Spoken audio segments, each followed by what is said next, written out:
Muhammad Hatta lahir di sebuah daerah bernama Bukit Tinggi, Sumatera Barat.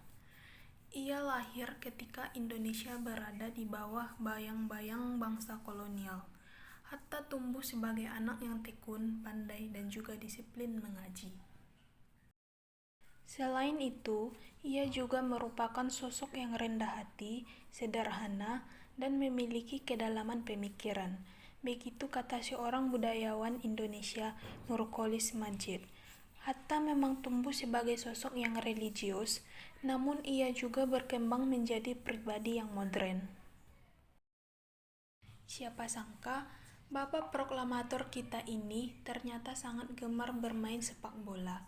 Selain mulai aktif terlibat dalam urusan politik negeri, Bung Hatta remaja ternyata pernah bergabung dengan klub sepak bola Padang yang bernama Young Fellow.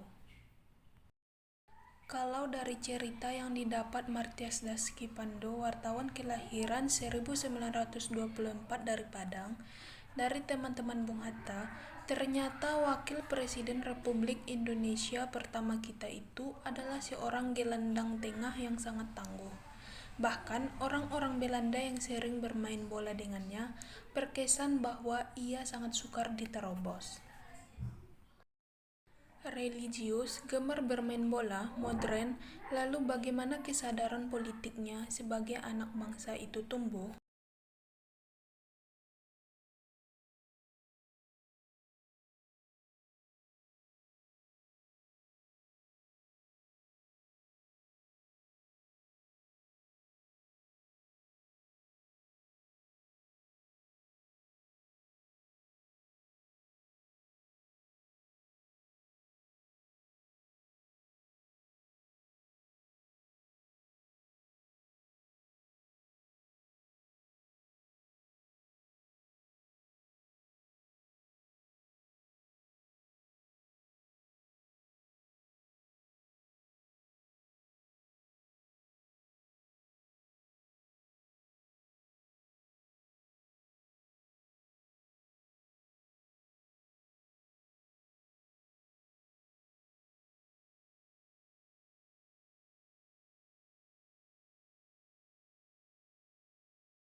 Setelah kemerdekaan mutlak Republik Indonesia, Hatta tetap aktif memberikan ceramah-ceramah di berbagai lembaga pendidikan. Dia juga masih aktif menulis berbagai macam karangan dan membimbing gerakan koperasi sesuai apa yang dicita-citakannya. Tanggal 12 Juli 1951, Hatta mengucapkan pidato di radio mengenai Hari Jadi Koperasi dan selang hari 5 hari kemudian dia diangkat menjadi Bapak Koperasi Indonesia. Hatta menikah dengan Rahim Rahmi pada tanggal 18 November 1945 di Desa Magemendung, Bogor, Jawa Barat. Pasangan tersebut dikaruniai 3 orang putri, yakni Mutia, Gemala, dan Halida. Tahun 1963, Bung Hatta pertama kali mengalami jatuh sakit dan mendapatkan perawatan di Stockholm, Swedia atas perintah Soekarno dengan biaya negara, karena perlengkapan medis di sana lebih lengkap. Hatta dipercaya oleh Presiden Soeharto untuk menjadi anggota Dewan Penasehat Presiden. Pada tanggal 15 Agustus 1972, Bung Hatta mendapat anugerah Bintang Republik Indonesia kelas 1 dari Pemerintah Republik Indonesia. Kemudian, pada tahun yang sama, Pemerintah Provinsi DKI Jakarta mengangkat dia sebagai warga utama Ibu Kota Jakarta dengan segala fasilitasnya, sebagai perbaikan besarnya pensiun dan penetapan rumah dia menjadi salah satu gedung yang bersejarah di Jakarta. Kemudian, pada tahun 1975, Bung Hatta menjadi anggota Panitia 5 bersama Profesor Mr. Subarjo, Profesor Mr. Sunario, A.A. Maramis, dan Profesor Mr. Prinjigdo untuk memberi pengertian mengenai Pancasila sesuai dengan alam pikiran dan semangat lahir dan batin para penyusun Undang-Undang Dasar 1945 dengan Pancasilanya. Ternyata, Bung Hatta resmi menjadi Ketua Panitia 5. Tak hanya itu, Bung Hatta kembali mendapatkan gelar Dr.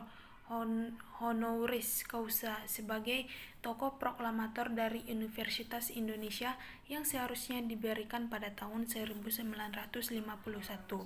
Pemberian gelar tersebut dilakukan di Jakarta pada 30 Juli 1975 dan diberikan secara langsung oleh Rektor Mahamarjono.